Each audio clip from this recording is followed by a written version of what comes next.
जैसे जैसे बिहार के चुनाव की तारीख नजदीक आ रही है, सियासी उठापटक तेज है। पहले चरण के चुनाव में महीने भर का भी वक्त नहीं बचा है, लेकिन पार्टियां अभी तक गठबंधन को लेकर भी फैसला नहीं कर पाई हैं। सीटों के बंटवारे को लेकर जारी घमासान के बीच आज आरएलएसपी यानी उपेंद्र कुशवाहा की पार्टी महागठबंधन से अलग हो गई। इसके बाद कयास लगाए जा रहे हैं कि बिहार में जल्द एक और गठबंधन बन सकता है। बिहार में यह तीसरा गठबंधन होगा। आरएलएसपी महागठबंधन से इस दौरान अलग हो गई है। आरएलएसपी ने इस दौरान बीएसपी के साथ एक गठबंधन किया है। आरएलएसपी और बीएसपी बिहार विधानसभा चुनाव में 243 सीटों पर चुनाव लड़ेंगे। वहीं इन्होंने चिराग पासवान को भी साथ जुड़ने का न्योता दिया है। आरएलएसपी प्रदेश अध्यक्ष ने एक दिन पहले ही हालांकि पार्टी छोड़ दी थी और ये एक तरीके से आरएलएसपी के लिए झटके की तरह था। भूदेव चौधरी जो कि आरएलएसपी के प्रदेश अध्यक्ष है, उन्होंने ज्वाइन कर ली थी आरजेडी। और यहां पर बड़ी बात उपेंद्र कुशवाहा के इस तीसरे मोर्चे की है, जो तीसरा मोर्चा इस पूरे दौर में एक अपनी अलग जगह बनाने की कोशिश कर रहा है और वोटरों को प्रभावित करने की भी। आरएलएसपी ने मायावती की पार्टी बीएसपी के साथ बिहार के चुनाव में उतरने का फैसला कर लिया है। प्रेस कॉन्फ्रेंस में मायावती ने क्या कहा, आइए आपको सुनाते हैं। की सलाह पर वह उनसे काफी गहन विचार विमर्श करके यहाँ गठबंधन के तहत ये चुनाव लड़ने का फैसला लिया है। और ये गठबंधन हमारी पार्टी ने ऐसी पार्टी के साथ करने का फैसला लिया है जिससे बिहार की राजनीति, सरकार व सामान्य जनजीवन में भी ज़्यादातर उपेक्षा, तिरस्कार व दुर्दशा के शिकार यहाँ के खासकर दलितों, आदिवासियों, अति पिछड़े वर्गों, अकलियतों व अपर कास्ट समाज में से गरीबों आदि को हर स्तर पर न्याय व बराबरी का हक मिल सके। तो एक तरफ जहां एनडीए और महागठबंधन इस चुनाव में अपनी ताल ठोकने की बात कर रहे थे, वहां पर आरएलएसपी ने दोनों से ही अलग रुख लेते हुए एक तीसरा मोर्चा बनाने की कोशिश कर ली है। और ये तीसरा मोर्चा कितना कुछ असर डाल पाएगा, उससे बात करने के लिए हमारे साथी संवाददाता शैलेंद्र साहिल इस वक्त जुड़ रहे हैं। शैलेंद्र, कोशिश की जा रही थी इस सबके बीच कि एक तरीके से जो उपेंद्र कुशवाहा का एक रोल है बिहार के चुनाव में, वो किस तरफ जाता है, क्या वो महागठबंधन की तरफ जाएगा या एनडीए की तरफ जाएगा। लेकिन तीसरा मोर्चा बना लिया है, कितनी सेंध लगाएंगे 243 सीटों में और कितनी चोट होगी, समीकरण कितने बिगड़ सकते हैं उपेंद्र कुशवाहा के इस कोशिश के बाद।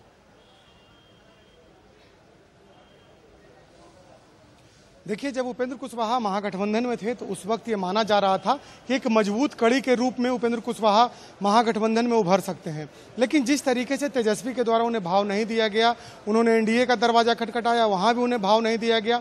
अब उपेंद्र कुशवाहा मायावती के साथ उन्होंने समझौता कर लिया है, बीएसपी के साथ। अब देखिए, जहां तक मायावती की पार्टी और बीएसपी की हम बात करें बिहार में, तो उत्तर प्रदेश से सटे जो इलाके हैं बिहार के, उन इलाकों में हाल के दिनों तक बीएसपी के विधायक हुआ करते थे। तो कहीं न कहीं एक दबदबा जरूर है बिहार के उत्तर प्रदेश से सटे इलाके में। अब उपेंद्र कुशवाहा का साथ उन्हें मिला है। उपेंद्र कुशवाहा और वो दोनों मिल करके लड़ेंगे। हो सकता है कि 1-2 दिन 4 दिन के अंदर और भी जो छोटे दल हैं बिहार के, वो उनके साथ आ खड़े हों। तो कहीं न कहीं एक शक्ति बनने की कोशिश जरूर होगी। लेकिन फिलहाल जिस तरीके वो से शक्ति पूरे एनडीए में होगी और किस तरीके से सामने आएगी, इस पर भी बातें तमाम होगी। शैलेंद्र, आप बने रहिए हमारे साथ। महागठबंधन ये इससे अलग होकर अपना तीसरा मोर्चा बनाने के नाम पर उपेंद्र कुशवाहा, जो कि आरएलएसपी से हैं, केंद्र में भी थे पहले, अब आरएलएसपी के अध्यक्ष के तौर पर, उन्होंने कहा क्या, वो सुन लेते हैं। शायद समझ में आएगा कि किस तरह से वो बिहार चुनाव को लेकर इस तीसरे मोर्चे के जरिए जाने वाले हैं। जरूरत इस बात की है कि दोनों गठबंधन से अलग बिहार की जनता आज नया विकल्प चाहती, नीतीश जी से मुक्ति चाहती है। लेकिन राष्ट्रीय जनता दल के नेतृत्व के साथ या पिछला जो 15 साल था, वहां जनता फिर से वापस नहीं होना चाहती। और महागठबंधन के बाद एनडीए में भी सब कुछ ठीक नहीं है। एनडीए की क्या परेशानी है, आइए हम आपको समझाए चलते हैं। एनडीए से चिराग पासवान जो कि एलजेपी से हैं, वो अलग हो सकते हैं। जदयू के खिलाफ चुनाव लड़ सकती है एलजेपी। चिराग को 27+3 सीट का ऑफर है, यानी 27 विधानसभा की और 3 एमएलसी की सीट का ऑफर बीजेपी की तरफ से है, यानी एनडीए की तरफ से है। बीजेपी के ऑफर पर जो बगावत की स्थिति है वो एलजेपी में है। तो चिराग पासवान का जो रोल है वो यहां पर हमने समझाया कि एनडीए की क्या परेशानी है। अब चिराग पासवान को अलग अलग रखते हुए यूपीए की परेशानियों पर आते हैं। उपेंद्र कुशवाहा के अलग होने से महागठबंधन को भी परेशानी होगी, स्वाभाविक है। पहले हम पार्टी और अब आरएलएसपी के अलग होने से संदेश जा रहा है कि महागठबंधन में फिलहाल सब कुछ ठीक नहीं है और यही महागठबंधन की परेशानी बढ़ा रहा है। आरजेडी और कांग्रेस में सीट का बंटवारा अभी तक नहीं हो पाया है। आरजेडी ने एक तरीके से कांग्रेस को 57+1 यानी 57 विधायकी और 1 एमएलसी सीट का ऑफर दिया है। कांग्रेस को भी अधिक सीटें चाहिए, लिहाजा सब कुछ यहीं पर आकर अटक गया है, सब कुछ यहीं पर आकर रुक गया है। शैलेंद्र हमारे साथ जुड़े हुए हैं। शैलेंद्र, दोनों ही तरफ देखा जाए, एनडीए को देखा जाए और महागठबंधन को देखा जाए, दोनों तरफ जो सबसे बड़ी खींचतान है वो सीटों को ज्यादा से ज्यादा रूप में अपने पास रखने की है। अगर एलजेपी को पिछले चुनाव में 2 सीटें मिली थी तो वो अब बहुत ज्यादा सीटों की मांग कर रहा है, हालांकि 27 और 3 का ऑफर आ चुका है और वही कांग्रेस कर रही है आरजेडी और इस गठबंधन में। क्या वोट टिकट मिलने से पहले या इससे पहले कि पर्चा दाखिल हो काफी घमासान देखने को मिल सकता है? काफी ऐसा हो सकता है कि पार्टी के नेता छोड़ दें या पार्टी के तमाम कैडर छोड़ दें एक दूसरे को? बिल्कुल जाहिर सी बात है, क्योंकि काफी देर हो गई है और आप देख लीजिए कि चुनाव की घोषणा हो गई लेकिन उसके बाद अभी तक चीजें तय नहीं हुई है। महागठबंधन की बात भी वही है और एनडीए में भी चिराग पासवान को लेकर के परेशानियां लगातार बरकरार है। चिराग पासवान न तो मीडिया के सामने आ रहे हैं, ना अपने लोगों के सामने आ रहे हैं। उनके जो पार्टी के नेता हैं वो चिराग पासवान के कहने पर बयान देते हैं कि और कहते हैं कि हम 143 सीटों पर चुनाव लड़ना चाहते हैं। तो कहीं ना कहीं कुल मिलाकर के जो भीतरी घमासान है वो काफ़ी तेज है।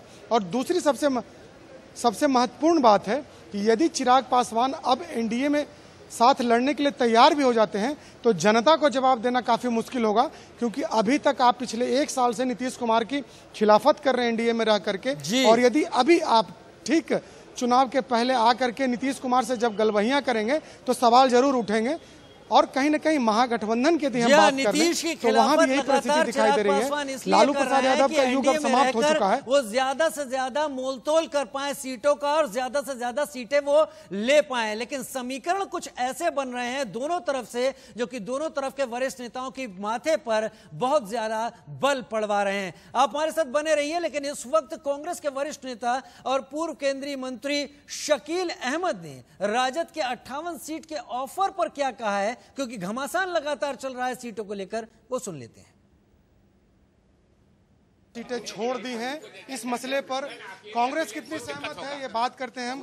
पूर्व मंत्री और सीनियर लीडर शकील साहब इस वक्त हमारे साथ मौजूद हैं। सर, आपके लिए 58 सीटें आरजेडी ने छोड़ दी हैं। तेजस्वी ने कह दिया है कि आप 58 सीटें लीजिए और साथ में चुनाव लड़िए, आप तैयार हैं? देखिए, इस पर फैसला हमारे जो जहां हम खड़े हैं विधायक दल के नेता सदानंद सिंह जी, हमारे कांग्रेस के जो अध्यक्ष हैं स्टेट के मदन मोहन झा जी, हमारे प्रभारी हैं गोहिल साहब, ये लोग मिलके ये फैसला करेंगे कि हम कितनी सीटों पर लड़ेंगे। देखिए, कोई भी पार्टी, मैं हमेशा एक बात से बहुत साफ रहता हूँ कि कोई भी पार्टी जब गठबंधन में शामिल होती है तो हर पार्टी की इच्छा होती है कि हम ज़्यादा से ज़्यादा और अच्छी से अच्छी सीट लें। अच्छी से अच्छी सीट मतलब कि जो सीट मिले वो हमारी जीतने वाली सीट हो। लेकिन जब हम बात करने के टेबल पर बैठते हैं तो किसका सोशल बेस कैसा है, कौन कहाँ मजबूत है, किसके कैडर कहाँ मजबूत है, तो उन पर एक एमिकेबल सॉल्यूशन के साथ जब हम बैठते हैं नेगोशिएटिंग टेबल पर, और लक्ष्य एक है कि इस सरकार को हमको हटाना है, जनता को जो परेशानी हो रही है इस सरकार से उसको हटाना है, लक्ष्य एक है, तो एक एमिकेबल सॉल्यूशन हो जाता है। हम उम्मीद करते हैं कि ये हो जाएगा। तो इससे पहले कि जनता के बीच में जाकर चुनाव की लड़ाई लड़ी जाए, तमाम पार्टियां आपस में ही सीटों को लेकर लड़ने में लगी हुई हैं। बिहार